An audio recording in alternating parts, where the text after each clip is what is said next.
So I may not have a Santa hat or a suit or what have you, but I can ask you this. Have you all been very good and nice? Or have you been very naughty? Well then, prepare yourselves as I re-review in order to promote its new remake opening in theaters this weekend. The original itself, Silent Night, Deadly Night. Big D's Entertainment Rankings and Reviews.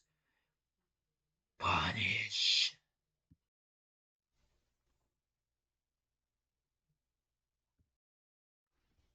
So, greetings, my fellow YouTubers, and welcome to Big D's Entertainment Rankings and Reviews.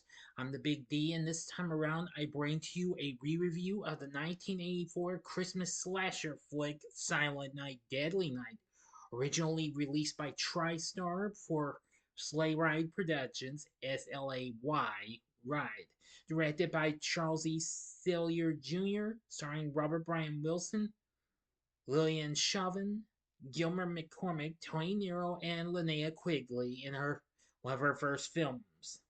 The story concerns a young man named Billy Chapman who suffers from post traumatic stress over witnessing his parents' murder on Christmas Eve by a man disguised as Santa Claus and his subsequent upbringing in an abusive Catholic orphanage. In adulthood, Christmas holiday leads him into a psychological breakdown, and he emerges as a spree killer donning a Santa suit. This film recently celebrated its 40th anniversary in November of last year. Well, the film did okay, but it caused controversy though over its promotional material and content, which featured a killer Santa Claus. And though it did get mixed reviews, but was pulled from the theaters after only a week. But it did okay, though, and has developed a cult following and spawning a series.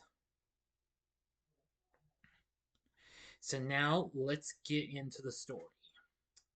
In 1971, 5-year-old Billy Chapman and his family visit a nursing home in Utah where his catatonic grandfather lives. When Billy's parents leave the room, his grandfather suddenly awakens and tells Billy to fear Santa Claus as he punishes the naughty. Yeah, and you're thinking, isn't that supposed to be what Krampus says? Well, yeah, well, you just let's just get on with the story, okay? I just don't want to hold y'all up. On the way back home, a criminal dressed in a Santa suit who had just robbed a liquor store and killed the owner attempts to carjack the family. As Billy's father tries to drive away, the criminal shoots him dead and attempts to sexually assault Billy's mother. When she hits him, he slits her throat with a switchblade. Billy flees and hides, leaving his baby brother Ricky in the car. 3 years later, in December of 1974, Billy, now 8, and Ricky, now 4, are celebrating Christmas in an orphanage run by Mother Superior, a strict dis- disciplinarian who beats children who misbehave and considers punishment to be a good thing. Sister Margaret, who sympathizes with the children, tries to help Billy, but he is regularly punished. On Christmas, the orphanage invites a man in a Santa Claus suit to visit the children. Billy, forced to sit on his lap by Mother Superior, punches the man before fleeing to his room in horror. A decade later, in the spring of 1984, Billy, now a teenager, 18, leaves the orphanage for a normal life and obtains a job as a stock boy at a local toy store with support from Sister Margaret. At the store, he develops a crush on his coworker Pamela, and he has sexual thoughts which are often interrupted by morbid visions of his parents' murders. On Christmas Eve, the employee who plays the store Santa Claus is injured, and Billy's boss, Mr. Sims, makes him take his place. After the store closes, the staff has a Christmas Eve party. Billy, still in the Santa suit, tries to have a good time, but keeps having memories of his parents' murders, causing him to feel depressed. He sees Pamela along with another coworker, Andy, kissing and then walking into the back room. Billy follows them and sees Andy trying to rape Pamela. This triggers Billy's insanity, and he hangs Andy with a string of Christmas lights and declaring that punishment is good. and murders Pamela with a box cutter. Next, Billy murders Mr. Simpson and his manager, Mrs. Randall.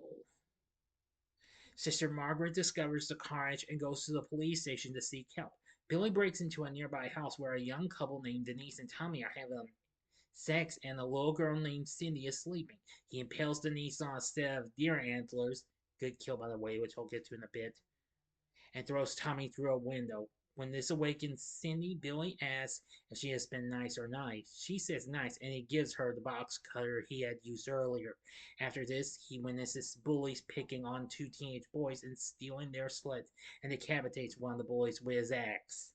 Now I'm going to the final act and the ending. As always, you know the procedure. You have 5 seconds to stop this video. Go to the description box below. Fast forward to the time below. As I count down now, if you've seen this movie already, please continue. Okay, you've been warned. The next morning, Captain Richards and Sister Margaret deduce Billy will go to the orphanage where Ricky is still living. Officer Barnes responds to orders to secure the orphanage and kills a pastor, Father O'Brien, who was dressed in a Santa outfit, mistaking him for Billy. As Barnes continues patrolling the area, he is struck in the chest by Billy's axe. Billy confronts Mother Superior, now in a wheelchair. Just as he prepares to kill her, Richard shoots him in the back. Billy drops to the floor and tells the children, "You're safe now. Santa Claus is gone," before dying from his injuries. In the end, a 14-year-old Ricky scowls at Mother Superior and utters, "Naughty." End of story. Or is it? We'll get a sequel. Definitely. Okay? So what did I think of Silent Night, Deadly Night? I've seen this a few times. I think this is really shocking. What have you? Sure, some of it's kind of a little, kind of triggers a little bit of bad moments you may have had and what have you. But it's just a movie. And I'm getting the hang of that, you know. The film eventually did well, outgrossing even the original Nightmare on Elm Street, which was released the same day. I am going to say that I like the film just for different reasons, though, because even though it is a horror film in my opinion, it has controversial bits, which I can understand that parents were, well, you know, and our critics were against it, what have you. That's understandable, but nevertheless, it was fine. It only lasted a week and a half. It was pulled from theaters, though it still was a modest success, going on to make 2.4 million on a $750,000 budget. The reviews were mixed. Anyway, Rotten Tomatoes has a score of 53%, while Metacritic has a score of 31. Siskel and Ebert condemned the film. Siskel went as far as to read names of the film's production crew on the air, telling them, "Shame on you." Siskel also said that all the money the filmmakers were making off of this film was blood money. Leonard Maltin also denounced the movie, calling it a worthless splatter film, citing it as a bomb and asking, "What's next? The Easter Bunny is a child molester?" A Variety review argued that whatever arguments the film was making on the commercialism of Christmas were overshadowed by the graphic violence, which the reviewer saw as off-putting. The LA Times wrote, "It's safe to predict that the film will start making worst movie of all time lists almost immediately." One positive note came from the Hollywood Reporter, who complimented director Cillier's workmanlike competence and praised the cinematography and Gilmer McCormick's performance as Sister Margaret. I definitely do agree on this and what have you. Now then, apparently, just even before it was, well, pulled, I will say, TriStar, who originally distributed the film, pulled all ads for the film just 6 days after its release, and the film itself was also withdrawn due to controversy. As one person told People magazine, that people have taken offense at Santa being used in a scary context. Santa Claus is not a religious figure. He's a mythic character. I didn't deliberately write roughshod over that sensitivity, and I didn't anticipate the objection to it. Well, again, that's understandable and what have you. But anyway, however, well, a half a year later, the film was due to be released by an independent distributor, Aquarius Films, went an ad campaign replacing the original "'Twas the Night Before Christmas" themed trailer with a new one that centered on the controversy surrounding the film and edited out all the close-ups of Billy in the Santa suit with weapons. The print ad material also replaced the original chimney picture with one that talked about the controversy. However, the film only had further test engagements, nothing else. It was to be released on physical media by RCA Columbia Pictures Home Video. Even though, despite CBS Fox Video had originally done suffer TriStar because, well, it was because the studio was actually a joint venture between Columbia and CBS as well as HBO. In early '85, the home media release was canceled. But however, the film was then originally released on VHS and beta in May of the following year through USA Home Video. It was released on Laserdisc the next year, and so on. Now, it was also released as a double feature on DVD with its sequel, Silent Night, Deadly Night Part 2. But it's out of print though. However, recently it did come out from Shout Factory Scream Factory label, which featured the film remastered in a 4K resolution from the original negative sourced from the original R-rated theatrical cut, while the well, I'm getting contact. Unrated version used SD inserts. It also contained new special features such as an interview and audio commentary. Yes, now of course, I am going to say that it did add a little more footage that was not shown in the original, such as an extended showing of Pamela's death and the death of Denise, which we see a better way on how she gets impaled by the deer antlers, which, in my opinion, was the best kill in the film.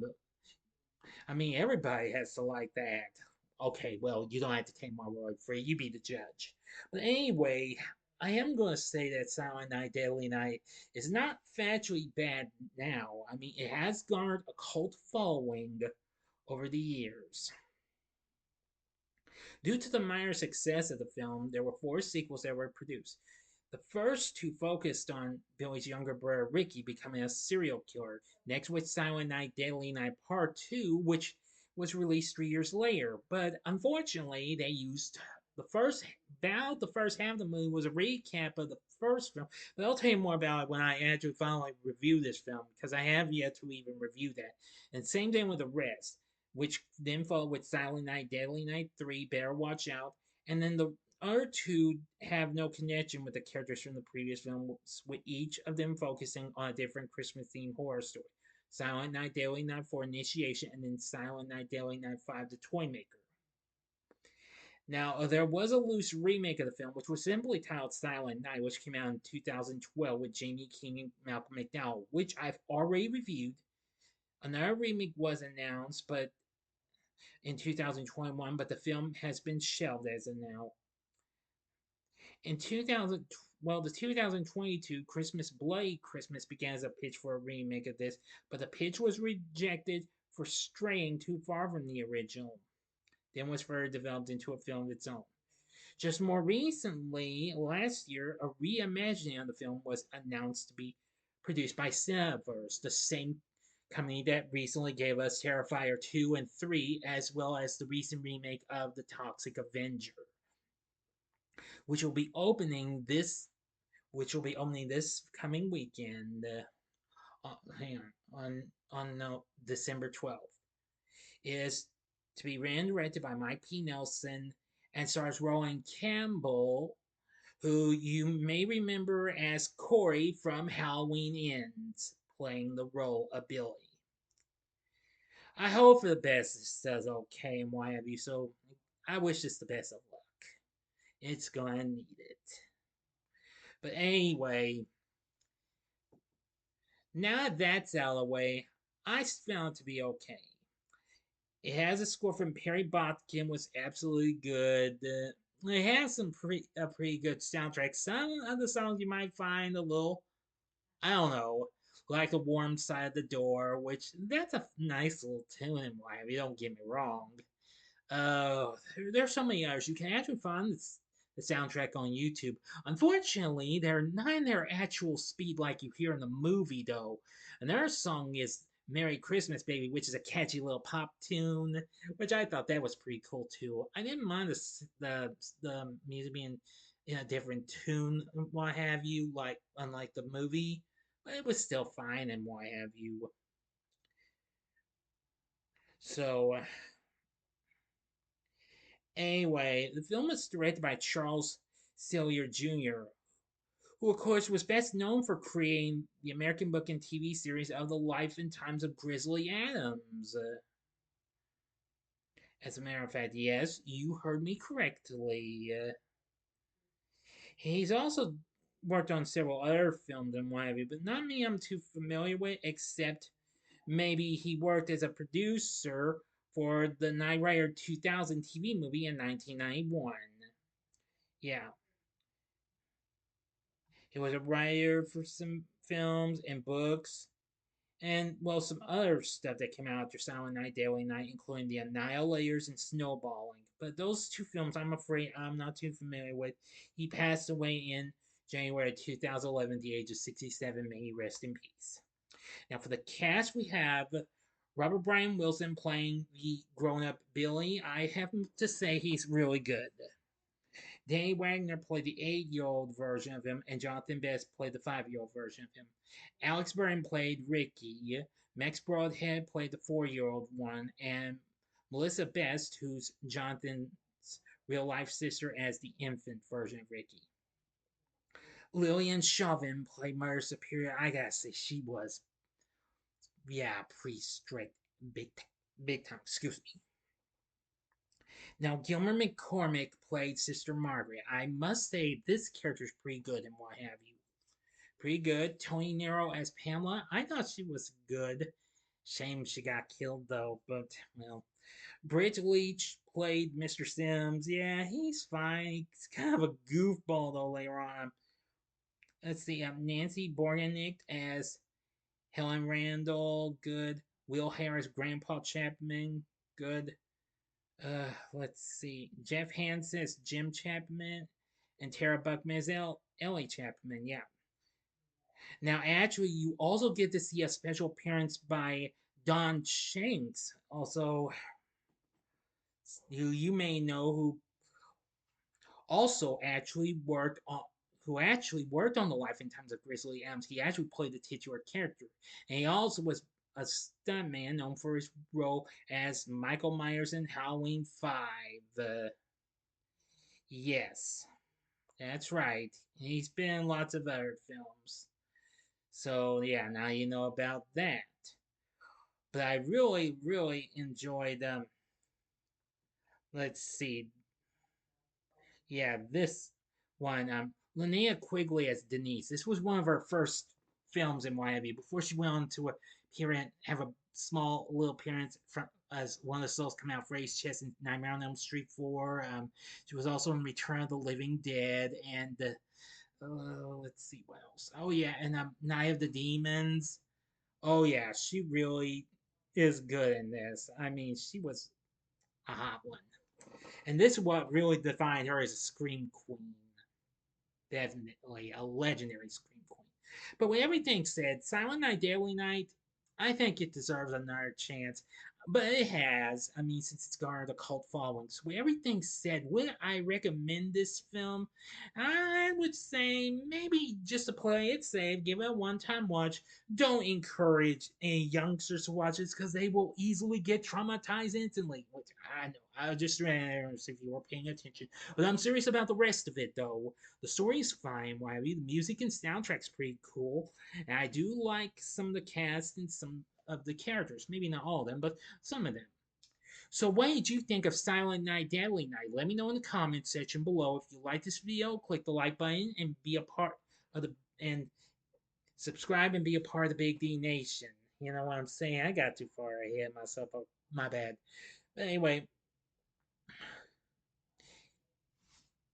and you know the rest. Oh, okay. Join me next time when I review Silent Night, Deadly Night Part 2, finally. Alright, so if you like this, check out my reviews for these other films. In the upper left-hand corner, you can check out my review of Silent Night from 2012, a loose remake of this film. The upper right-hand corner is my review of another holiday horror flick. This was a recent one, The Mean One, a horror take on the Grinch. Or if you'd like, go to the bottom left-hand corner and see my review of Krampus. And the bottom right-hand corner is the button you can click to subscribe. If you like rankings and reviews on movies, TV, music, video games, etc., then I'm your guy. Thank you for watching. Until next time, I'm the Big D saying, see ya.